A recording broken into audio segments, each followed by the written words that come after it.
Hi guys, James at RampantLionReviews again for you today with another beer review. For this one we are going to head over to Belgium once again and we're going to revisit one of the famous Trappist breweries. So for this one we are going to go to the Scourmont Abbey, which is home to Biere de Chimay, and we've got quite an interesting one to have a look at today. This is going to be one of the first Patters beers that I've reviewed for you on the channel. So we're going to have a taste of the Chimay Doree today, which is also known as Chimay Gold. It comes in at 4.8% and like I mentioned to you, it is a Patters beer. Originally the Patters beers were the ones that were brewed just simply for the monks, but these guys released a cheese and they actually decided to make this beer available to go with that cheese to the public. So quite an interesting story, this one. The other beers I've had from Chimay have been really damn good as well, and of course these guys are one of the kind of pinnacle, one of the classic Belgian breweries, so it is always cool to review these types of beers for you on the channel. So as always, I hope you guys enjoy my take on this beer. I'll tell you a little bit about the history of the brewery in the video. I'll also tell you a little bit about the Abbey as well, but if you want to get straight to the tasting,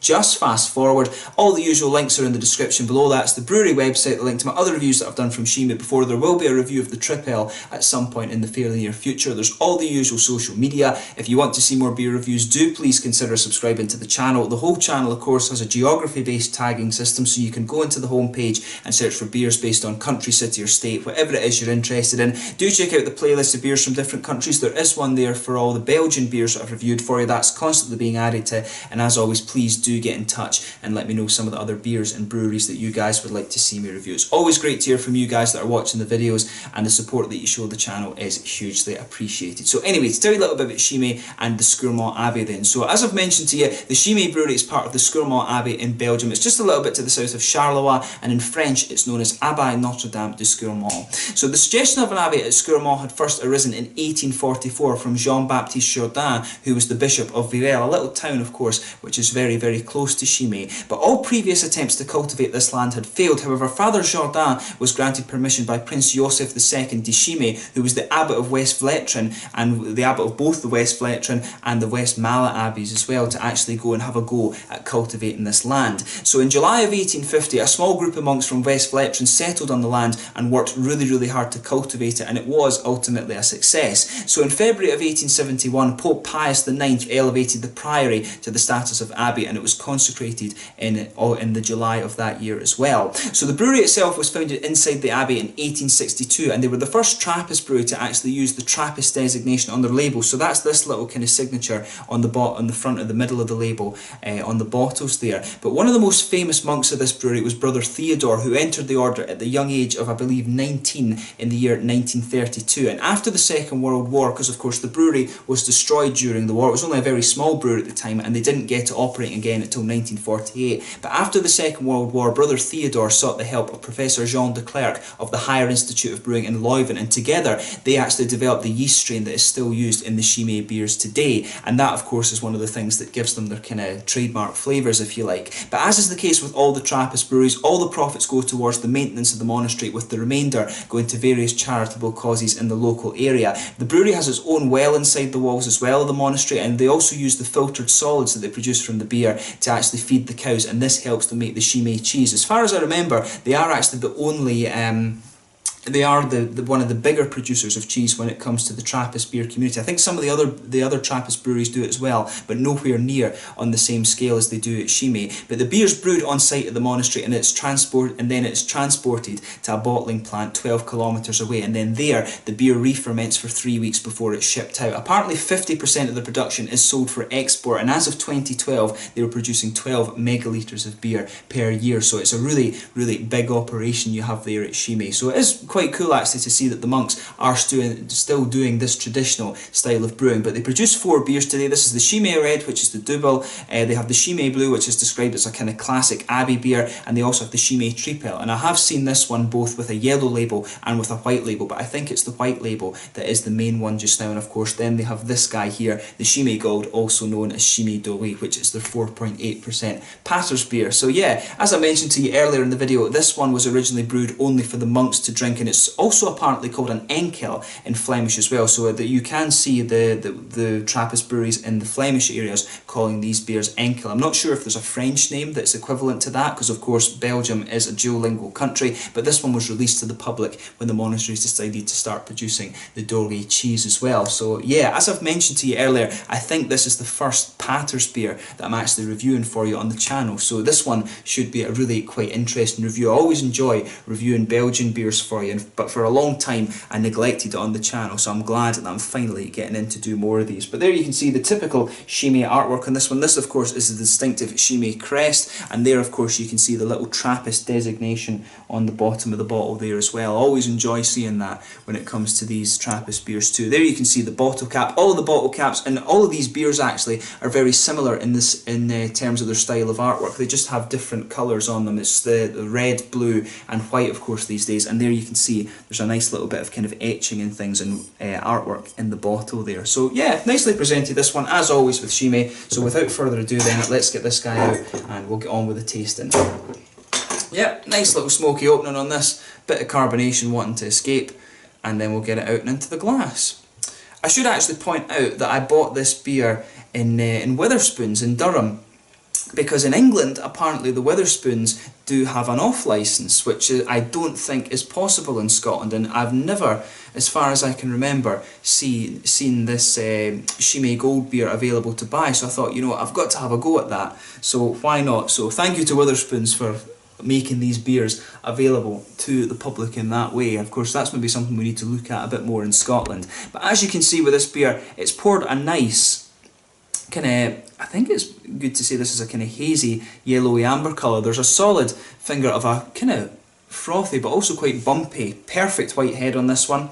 Not even creamy, definitely a perfect white head, but I think it's fair to kind of describe this beer as a sort of dark yellow straw. There's maybe a little bit of an amber colour to it as well, but one or two big bubbles sticking towards the side of the glass and quite a few smaller ones just going up towards the bottom of that head there. You can smell some nice sort of peary, appley and kind of lemongrass, not quite lemongrass, but sort of grassy floral notes coming off this beer as well. But let's take a closer look at that aroma then and just see how we get on.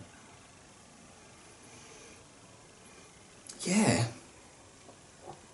that's really interesting actually. So, you know, you are getting that typical Belgian base that you expect. You know, there's a little bit of kind of doughy, bready character in there. There's a wee bit of an almost spicy kind of thing, maybe some sort of coriander or some kind of clovey, peppery type of spice. So you can get that sort of spicy base. The Belgian bready character's there, a little bit of that kind of banana and bubblegum as well. But there's a bit of biscuity sweetness. But what's interesting about this one is the fruity notes that are coming out. It's got a little bit of a kind of appley, peary, kind of orchard fruit sort of thing going on. You can pick up a little bit of a kind of grassy floral character from the hops as well. And there's a wee bit of just a kind of lemony, I don't know, I want to say lemon sherbet. I want to say a bit of a lemon sherbet kind of fruity character coming out of this one. But it's the apple. The thing that's really sticking out of this one for me is the sort of apple and peary fruity esters that are coming out of this beer. Like I say, it's got that nice typical Belgian bready yeast, but it just comes across really nicely. It does actually smell very, very fresh, if that makes sense. That's the first thing I'm getting from this. It's a nice kind of orchardy, kind of fresh. Yeah, nice sort of orchard, kind of fresh aroma that's coming out of this one. That's probably a good way to sum it up actually. It's got that bready Belgian yeasty character, it's got a little bit of hoppy note in it, and then it's got quite a fresh kind of orchard fruit smell on the top. The orchard fruit, like I'm saying, the pears, the kind of appley notes. Don't know if there's maybe a kind of touch of gooseberry in there or something as well. But it really does just have that nice kind of freshness to it. It's not quite as complex as the other Trappist beers you're going to come across, like the tripels and the doubles and the quadruples of course as well. This one is just kind of meant to be a kind of lighter session beer. The whole idea behind the Patters beer of course was that it was the kind of everyday drinking beer for the monks. So they didn't, the other ones of course were the ones that they would give to guests and things like that, the doubles and the quadruples and all these kind of things. But yeah, as I always say, just take a little bit of time and enjoy the aroma of the beer for yourself before you get stuck in. But let's try this one. As I say, this is exciting because I think it's the first Patters beer that I'm reviewing for you on the channel. So yeah, let's get stuck into this one then. So this one is the Chimay Doree, also known as the Chimay Gold, from the Abbey, the Scourmont Abbey, just in the south of Belgium. Let's get stuck in. Slange Skull, Proust Santé.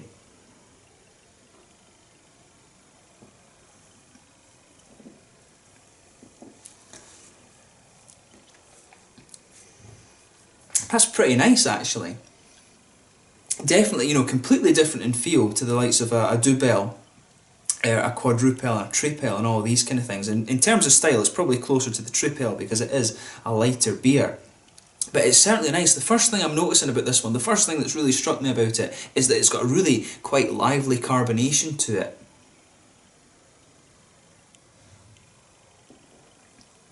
Of course, though, slightly higher carbonation does tend to be a sort of trademark of Belgian beer, if you like.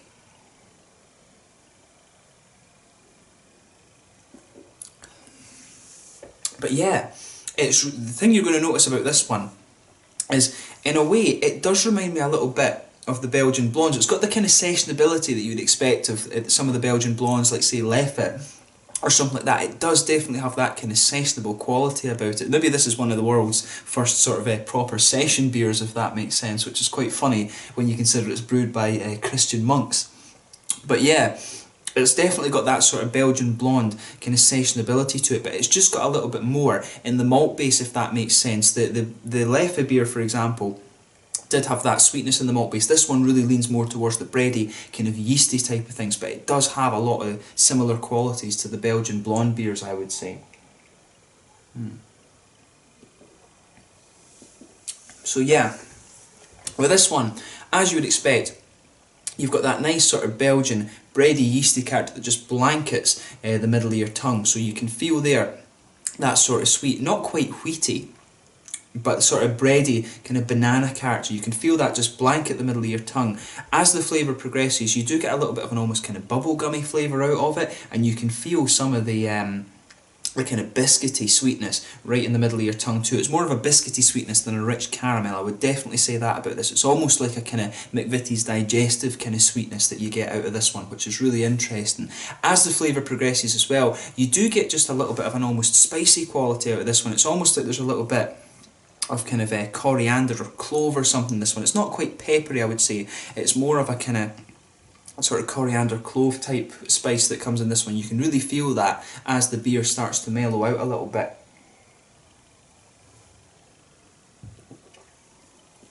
As I said, it really is just quite a nice sessionable beer, this one. Just everything goes together, as is usually the case with the Belgian beers. The Belgian beers tend to be about how things blend together. The triples, the quadruples, even the doubles and things like that. And the blondes tend to be like that as well, in my experience. It's all about how these flavours blend together, and everything goes together really quite nicely in this one. I just like how this whole flavour kind of goes together. Like I say, it reminds me a lot of these Belgian blondes, but there's just a little bit more kind of bready and yeasty quality coming out of this one, which is really nice.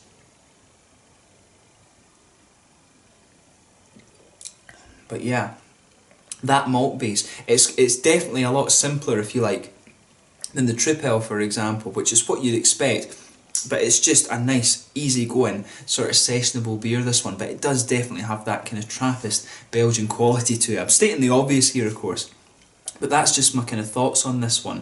In terms of the hoppy side of this beer, there's a little touch of a kind of sweet earthiness there in the back corners of the palate. As you come further forward, it kind of mellows out a little bit and it becomes a little bit more herby. Then as you get towards the front corners of the palate, there's a little bit of that kind of noble floral character, and round the very front curve of the tongue, it's just a little bit lighter and grassy. And of course then behind the front curve of the palate, that's where you start to get that little oily bubble where those nice kind of fruity characters come out. So definitely it's a sort of peary kind of appley flavour that's coming out of this, maybe just a little bit of gooseberry or something like that as well. I was picking up gooseberry in the aroma in this beer, but I think pears and apple sort of thing, but definitely a little bit of a kind of, there's maybe even a little, maybe apricot's another good way to actually describe the fruit in this one, but sort of apricot-y, gooseberry kind of things going on in this. The fruits in this for a Trappist beer, in my experience, are a little bit unusual, and as I say, this is my first time, as far as I can remember, encountering this style. So I would say, yeah, pears, apples, a little bit of gooseberry, maybe even a little bit of kind of apricot or something like that. The way the fruits come out in this beer are really quite nice. But yeah, I just like how everything goes together in this one. The way that the sort of biscuity caramel blends with the fruity qualities at the front of the beer, and also with that kind of sweet earthiness that it has as well. That's really nice. Just everything sort of, it just blends together really well in this one. So it's quite an unusual style, I think. It's more in in terms of the Trappist beers and in terms of Belgian beers, it's almost a little bit between a Tripel and a blonde beer, if that makes sense. I do hope I can try some more of these Pater's beers for you at some point in the future. I'm not sure when, of course, but to me, that's how this one comes across. It's a bit closer to the blonde, but just with a little bit more of a kind of bready, yeasty quality to it. It's just got that kind of slightly thicker, bready, yeasty quality that you would expect of some of the higher alcohol beers, but at 4.8%, it's definitely a little bit more sessionable than you'd be used to with some of these Belgian beers. In terms of the mouthfeel of this one then, I would say it's mid-bodied, but the carbonation, it really does have quite a bit of carbonation to it, this beer, and that can make it seem a little bit lighter than it is. It's quite a wet mouthfeel, but at the same time, that's the carbonation kind of tricking your mouth a little bit. It does have more of a kind of oily feel to it, this one. There's a good balance in the malt base here between the smoothness and the kind of sweetness. Like I say, the biscuity quality in the middle of your tongue in this one